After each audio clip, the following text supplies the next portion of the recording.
Hello दोस्तों, नमस्कार, राधे राधे। कैसे हैं आप सब? आई होप आप लोग अच्छे होंगे, मस्त होंगे और अपनी पढ़ाई ज़बरदस्त तरीके से कर रहे होंगे। दोस्तों, हम लोग देख रहे थे हिंदी का प्रैक्टिस सेट करा रहे थे। जो 50 एग्जाम के आसपास हैं यूपी ट्रिपल एस सी के, वो सारे क्वेश्चन इसमें समाहित हैं, लेकिन ये चैप्टर वाइज दिए हुए हैं तो हम चैप्टर वाइज देख रहे थे। ठीक दोस्तों, एक चीज़ मैं आपको और बता दूं दोस्तों, देखिए हमने जो है 6 चैप्टर कंप्लीट करा दिए हैं और सीक्वेंस में प्ले लिस्ट बनी है, जाके ज़रूर देखना और एक लाइन से आप देखते आना। समझ में आया कि नहीं? जो बच्चे नए हैं वो ऊपर से देखेंगे दोस्तों, बहुत मज़ा आएगा, यकीन मानिए। 30 क्वेश्चन हिंदी के और 20 क्वेश्चन यूपी जी के, तो कितने हो गए? 50 क्वेश्चन की तैयारी इस समय हम करा रहे हैं। ठीक, जैसे हमारी यूपी जी के कंप्लीट होगी, हम तुरंत जो है कंप्यूटर कराना शुरू कर देंगे और हिंदी जब कंप्लीट होंगी तो हिंदी के और PYQ कराएंगे और प्रैक्टिस करेंगे। यानी हमारी कोशिश ये है कि हिंदी, कंप्यूटर, जीके और ये मिला के, और देखिए जीएस मैं शुरू करूँगा, लेकिन एक्चुअली बात ये है ना, क्योंकि जीएस तो मैंने बहुत सारा पढ़ा है अभी, तो जीएस अभी होल्ड है। जीएस भी शुरू करूँगा, लेकिन थोड़ा वेट करिए आप। ठीक, जीएस का और छोर है नहीं, तो हम कोशिश करेंगे दोस्तों कि 65 नंबर की तैयारी तो मैं कराना शुरू कर दूँ, जिसमें कोशिश हमारी रहेगी कि आपके कम से कम 50 नंबर यहीं से आ जाएँ। बाकी जो 50 क्वेश्चन और होंगे तो वहाँ से आप जो है आगे देख लीजिएगा। आगे बाकी पढ़ते रहिए, रीजनिंग लगाते रहिए, जीएस भी कोई बुक हो तो उसे पढ़ते रहिए। अब हम बात करते हैं, आगे बढ़ते हैं। ठीक दोस्तों, ये थोड़ा मोटा मोटा बताना पड़ता है, क्योंकि दोस्तों कोई नया है या मतलब चीज़ें जब मैं डेली आपको ऐसे बताऊंगा तो माइंड में रहेगा, तो आपको समझ में आएगा कि हाँ पहले हिंदी पढ़नी है, फिर यूपी जी के पढ़नी है, फिर कंप्यूटर या रीजनिंग पढ़ना है, लास्ट में जीएस पढ़ना है। तो वो हमारा क्रम रहना चाहिए। अगर हम बात करें तो 6 टॉपिक हमारे कंप्लीट हो गए। हमारा 7वां टॉपिक है। 7वें टॉपिक का नाम है क्रिया। देखिए संज्ञा हम देखे, सर्वनाम देखे, फिर विशेषण देखे। जो संज्ञा सर्वनाम की विशेषता बचाया वो क्या कहलाता? विशेषण। अब उसके बाद हम क्रिया पे आ गए दोस्तों। अब देखिए यहाँ जो क्रिया पूछी गई इसमें दोस्तों वो अलग लेवल की है, तो थोड़ा मेहनत करनी पड़ेगी, थोड़ा देखना पड़ेगा क्वेश्चन बहुत ध्यान से। मैं जो बताऊंगा उसे ध्यान से देखना, क्योंकि एकदम आसान क्वेश्चन नहीं पूछे गए हैं, समझ में कि नहीं? और ना यूपी ट्रिपल एस पूछ रहा, उसे भी चाहिए फुल इज्जत। उसकी कटाव वटाव देख रहे हो कितनी, बहुत ज़्यादा हाई नहीं जाने वाली है। 80 85 जो जाती थी अब ना जाएगी दोस्तों।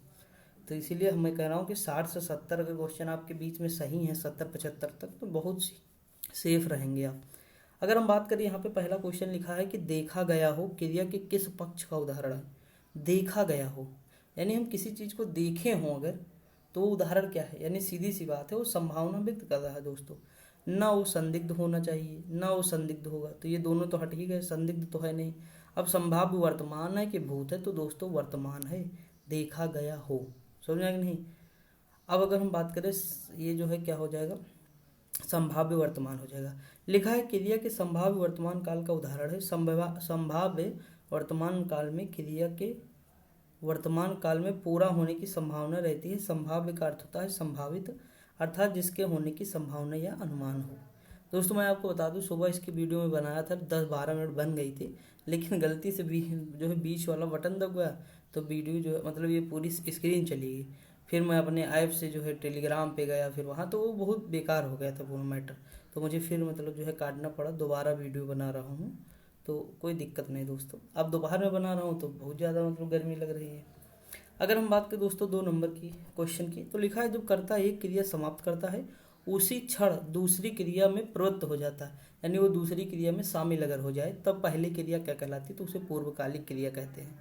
अब देखिए जैसे मैं आपको एग्जाम्पल देता हूँ, वह खाना खाने के बाद विद्यालय गया, या वह नहाकर खाना खाया, या उसने नहाकर खाना खाया।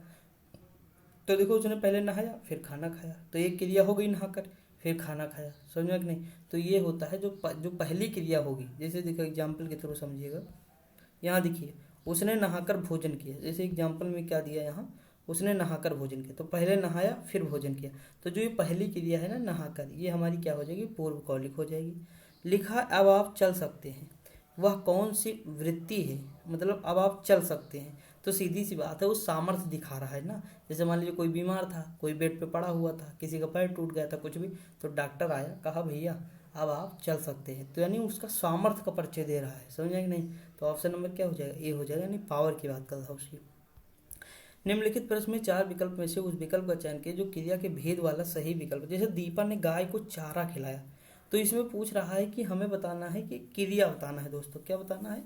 क्रिया की बात कर रहा है। तो देखिए इसमें पहला लिखा है नाम धातु क्रिया, द्विकर्मक क्रिया, प्रेरणार्थक क्रिया। देखिए प्रेरणा तो दे नहीं रहा है, हटा दो, कृदंत होगा नहीं। अब नाम धातु द्विकर्मक बचा। तो देखिए यहाँ दो क्रिया है, पहली क्या है चारा और दूसरी क्या है पहली क्या है गाय, दूसरी क्या है चारा। तो इसमें द्विकर्मक क्रिया है। ठीक दोस्तों, क्या है द्विकर्मक। आइए हम एग्जाम्पल थोड़ा मतलब नीचे पढ़ देते हैं ताकि और थोड़ा याद रहे आपको। लिखा है प्रश्नगत वाक्य में दीपा ने चाय को चारा खिलाया में द्विकर्मक क्रिया है। कुछ क्रिया दो कर्म वाली होती है। प्रश्नगत वाक्य में दो कर्म हैं, जैसे गाय को और चारा। एक कर्म बहुधा पदार्थवाचक चारा होता है और उसे मुख्य कर्म कहते हैं, और दूसरा देखिए मुख्य कर्म क्या है चारा है, और दूसरा कर्म जो बहुधा प्राणीवाचक होता है जैसे गाय, तो उसे गौड़ कर्म कहते हैं। ठीक, आगे बढ़ जाए। अगला क्वेश्चन है, इसमें भी वही चीज़ बताना है। देखिए इसमें क्वेश्चन पूछा है लेकिन थोड़ा हटके, जैसे दीपा लगातार पढ़ाई करती है, कंटिन्यूटी उसकी बनी हुई है इसलिए कक्षा में प्रथम आई। तो इसका कहने का मतलब है कि अभ्यास कर रही हो लगातार, यानी तो अभ्यास द्योतक हो जाएगा ऑप्शन नंबर ए। नित्य नहीं लगाना है, थोड़ा ध्यान रखेंगे, नहीं भावनाओं में बह जाए नित्यता, तो ये भावनाओं में नहीं बहना। देखिए ये तो आप ना लगाएंगे, मुझे ये पता है, ये दोनों ना लगाएंगे, लेकिन ये जरूर लगा सकते हैं दोनों। तो ये अभ्यास वाला याद रखेंगे। ठीक दोस्त, बस इतना अगर याद है तो ठीक है। अब हम यहाँ कुछ और देख लेते हैं। जैसे लिखा है कि क्रिया के पक्ष को 4 वर्गों में वर्गीकृत किया गया। एक एक क्वेश्चन मोस्ट इंपॉर्टेंट है यहाँ से दोस्तों।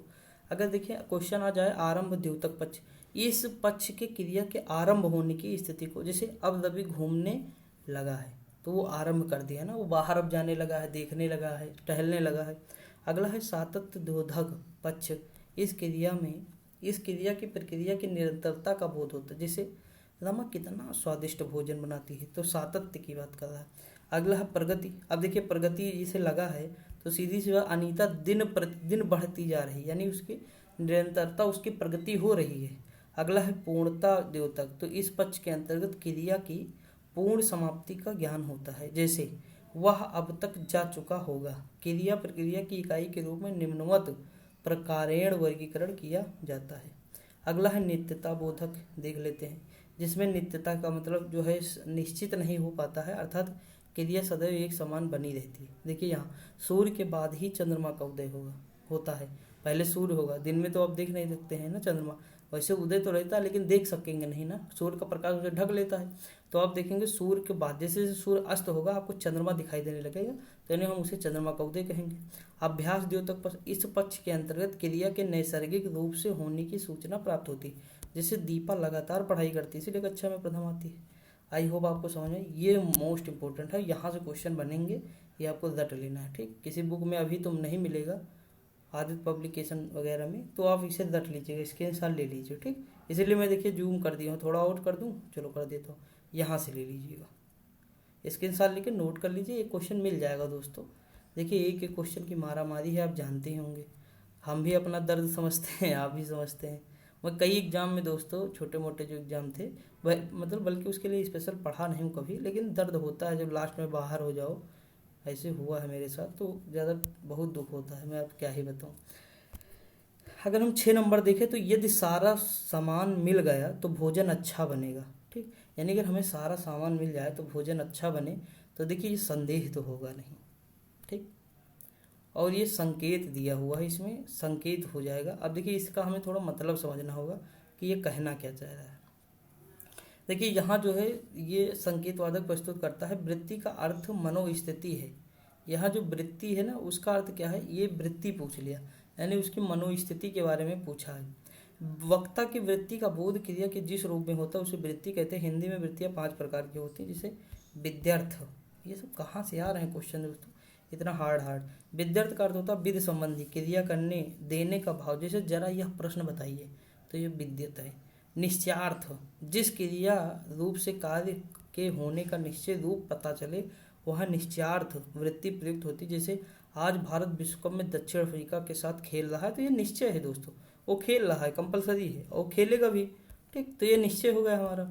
अगला है संभावनार्थ। अब देखिए क्रिया के जिस रूप से संभावना का बोध हो, जैसे संभव है आज वेतन मिल जाएगा, तो ये संभावना, यानी उसमें संभव लग गया तो संभावना हो जाएगा। संदेह क्या है, संदेह वो होता है क्रिया के जिस रूप से होने में संदेह का भाव हो, तो उसे संदेहता। संदेहार्थक जो है क्या कहते हैं, वृत्ति कहते हैं। वह इलाहाबाद में चल पड़ा होगा, वह इलाहाबाद से चल पड़ा होगा। अब देखिए संकेत वही है कि जिस वाक्य में 2 क्रियाएं होती हैं और उनमें कार्य कारण संबंध होते हैं। अब जैसे देखिए, ये बहुत इंपॉर्टेंट चीज़ है, तथा उसके परिणाम की सूचना रहती है। देखिए यहाँ कार्य कारण होना चाहिए और उसके परिणाम की भी सूचना, जैसे अगर सब कुछ ठीक रहा, कारण क्या है, अगर सब कुछ ठीक रहा तो अंजू का आना निश्चित है, तो परिणाम क्या होगा, वो आ जाएगा। समझे कि नहीं? कारण क्या है, कार्य कारण है, यानी अगर सब कुछ ठीक रहा तो अंजू का आना निश्चित है। समझा कि नहीं? तो ये संज्ञातार्थक। वैसे ही ये क्वेश्चन देख लीजिए, अब याद आ गया, अब आप समझ में भी आपके आ जाएगा। देखिए इतना जूम हो गया यार। देखिए दोस्तों, मेरे मित्रों, देखिए ध्यान से, यदि सारा सामान मिल गया, तो ये कारण बता रहा है कि कार्य और कारण, यदि सारा सामान मिल गया तो भोजन अच्छा बनेगा, ये परिणाम की बात कर रहा है। तो हम यहाँ संकेतार्थ बता दें। आई होप आपको सारी चीज़ें समझ में आए, क्लियर हुआ। एक ऑप्शन से ना क्लियर होता, रटना होता तो ना रट पा, लेकिन जब हम सारा पढ़ के आपको बताए तो आप तुरंत समझ गए कि हाँ हाँ ऐसी बात। निश्चय क्या होगा, जो चीज़ निश्चित रूप से हो, जैसे ये यहाँ देखिए, आप केवल तो आपको मैं ये एग्जाम्पल बता रहा हूँ जो ना ये माइंड में आपके सेट होने चाहिए, बस बाकी कुछ नहीं। तो ये दोनों चीज़ का आप नोट कर लीजिए। एक क्वेश्चन मुझे लगता है यहीं से कहो मिल जाए, स्क्रीनशॉट ले लीजिएगा, ठीक। अगला है, निम्नलिखित प्रश्न विकल्पों में से, निम्नलिखित प्रश्न में 4 विकल्पों में से उस विकल्प का चयन कीजिए जो पक्ष के भेद का सही विकल्प हो। अब सीता चलने लगी, अब देखिए भैया, सीता जो चल रही है, सीता चलने लगी है, रवि घूमने लगा है, तो ये सब आरंभ ही तो कर रहे हैं, तो आराम से क्वेश्चन सही हो जाएगा। अब ऐसा नहीं कि ये सारी चीज़ें हम पढ़ नहीं चुके, जस्ट ऊपर हम लोग पढ़ चुके थे। प्रगति में निरंतर प्रगति होती है, पूर्णता में क्या होता है कि पूर्ण समाप्ति की बात होती है, जैसे वह अब तक जा चुका होगा, ठीक। नित्यता हम देख ही चुके हैं, अभ्यास भी हम लोग देख चुके हैं। अगला, निम्नलिखित प्रश्न में 4 विकल्प में से उस विकल्प का चयन कीजिए जो वृत्ति, भैया पकड़ो पकड़ो पकड़ो पकड़ो पकड़ो, वृत्ति के सही भेद का विकल्प हो।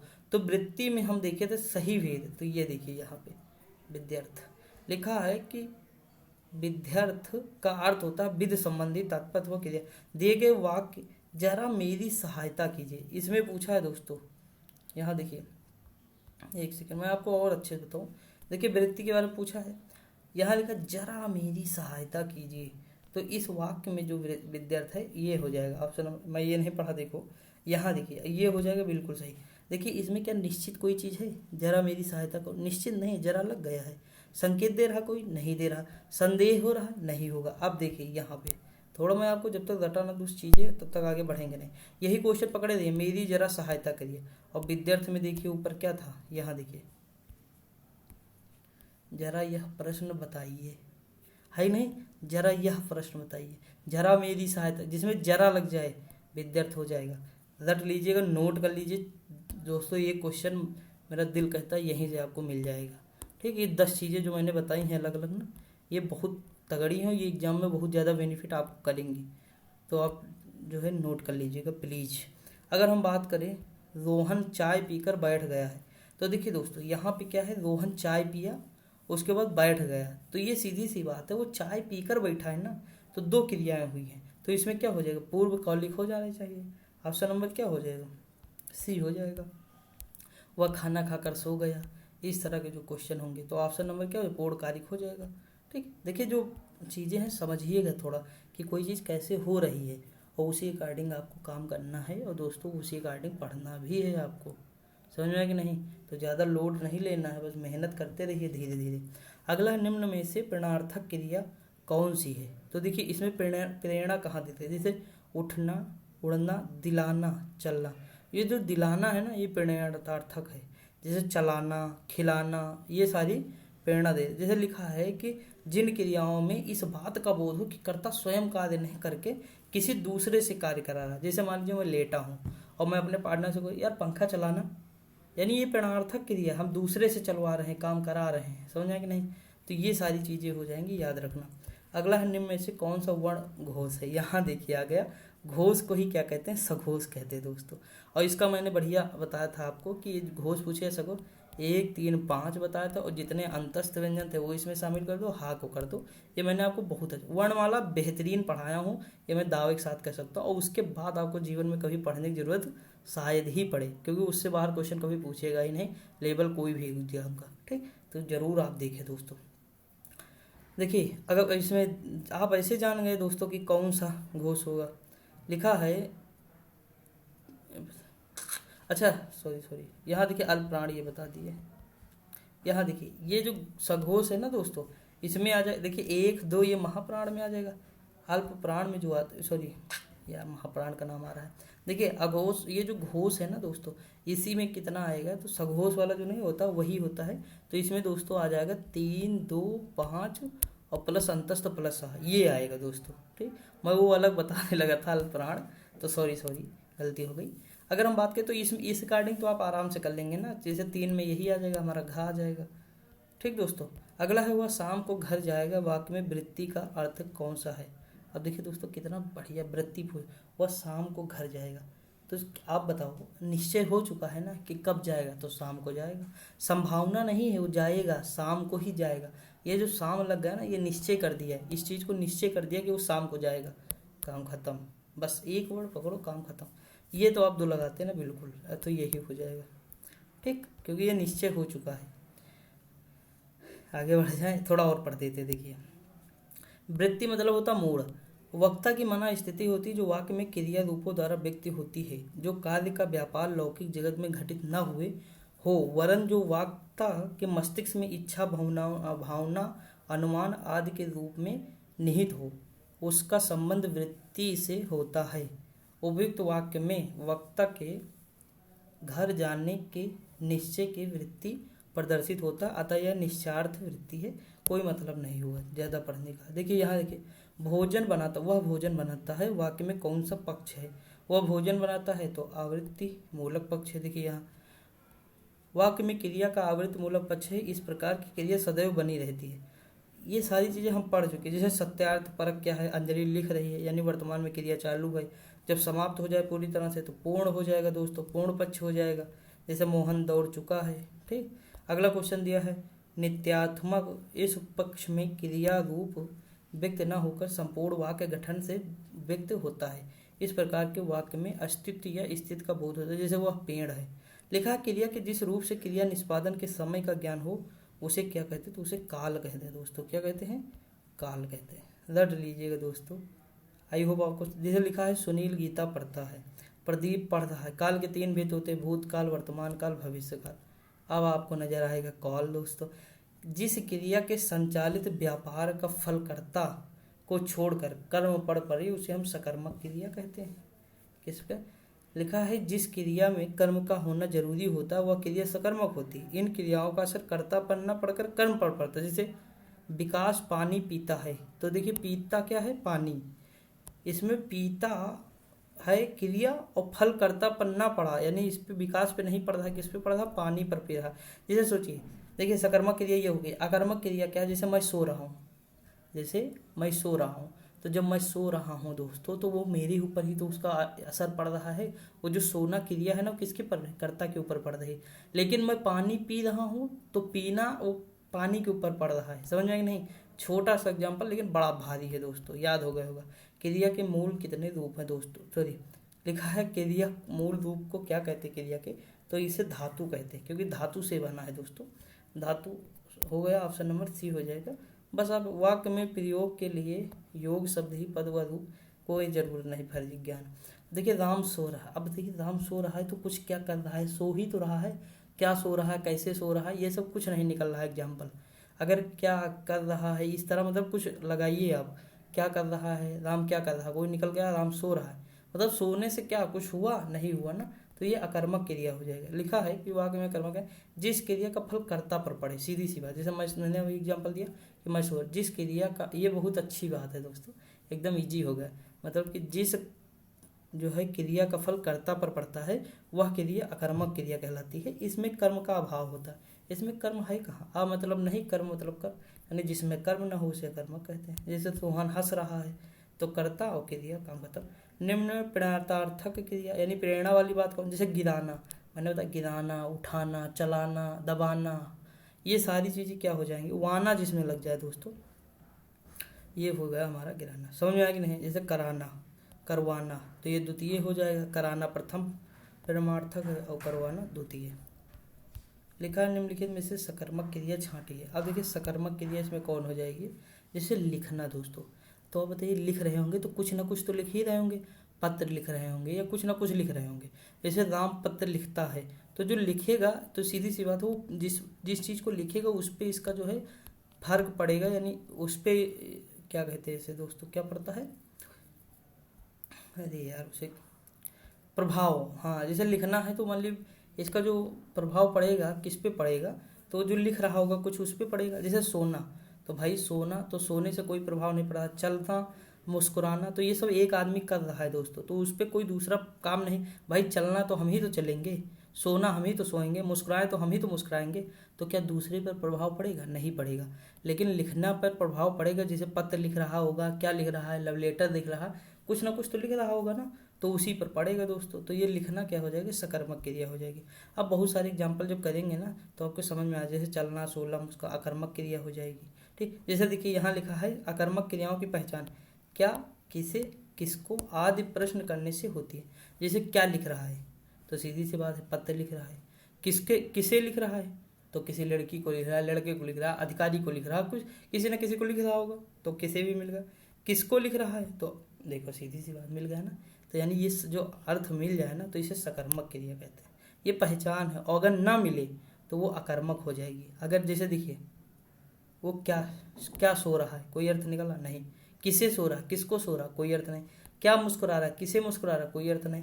क्या चल रहा है, किसे चल रहा है, कोई मुस्कुरा नहीं रहा। ठीक, तो इस तरह हो जाएगा। दोनों आपको समझ में आ गई हैं। आगे हम बढ़ते हैं दोस्तों। गर्मी बहुत ज़्यादा लग रही है दोस्तों, यकीन मानिए। सब कुछ बंद है और 2:30 बजे शायद वीडियो बन रही है दोपहर में। क्रियार्थक संज्ञा सदा किस रूप में रहती है, तो एक वचन के रूप में रहेगी दोस्तों।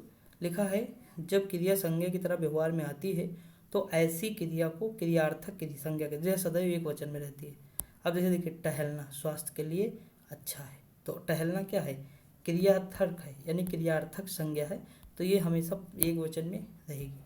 कौन सा संयुक्त क्रिया का भेद नहीं है दोस्तों, तो हम देख लेते हैं। ये दोस्तों हमारा हो जाएगा नाम बोधक। क्या संयुक्त कब नहीं है, अन्य अवकाश बोधक, निश्चय बोधक, नित्य बोधक, ये संयुक्त क्रिया के भेद हैं। जैसे हथियाना और चिकनाना प्रकार की क्रिया है, तो ये नाम धातु क्रिया है। कौन सी है, नाम धातु। एग्जाम्पल सेट कर लीजिएगा और याद रखेंगे। हाथ से हथियाना, बात से बतियाना, लात से लतियाना, चिकना से चिकनाना। दो प्राणियों तथा वस्तुओं के बीच तुलना की जाती है तो क्रिया किस रूप में दिखाई पड़ती है, तो सीधी सी बात उत्तरा रूप में दिखाई देगी। यानी हम तुलना कर रहे हैं ना, कंपैरेटिव डिग्री, यानी उत्तरा, और जो सर्वोत्त होती है उसे उत्तमा कहते हैं, और जो प्रारंभिक होती है पॉजिटिव डिग्री उसे मूला कहते हैं। देखिए कैसे, मूलावस्था जैसे राम एक वीर लड़का है, बस राम के बारे में बात हो रही। सीता एक सुंदर कन्या है, सिर्फ तुलना नहीं करी गई भाई, केवल डायरेक्ट बता दिया गया।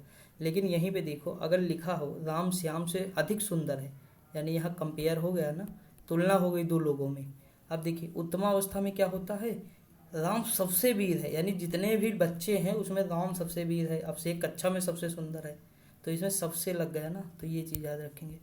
निम्न में प्रेरणार्थक क्रिया है, तो प्रेरणा क्या है, उठाना, दबाना, तो ये सब हो जाएगा जगाना। यहाँ देखिए जगाना, जगवाना, उठना, उठवाना, खिलाना, खिलवाना, ये मतलब दूसरी प्रेरणार्थक क्रिया है, ये प्रथम है। ठीक, ये द्वितीय है, वो प्रथम है। समझ में आ रहा दोस्त कि नहीं यार, बड़ी मेहनत हो रही है।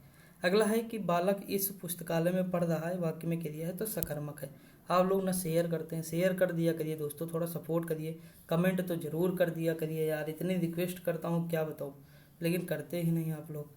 कर दिया करिए, थोड़ा मोटिवेशन मिलेगा यार।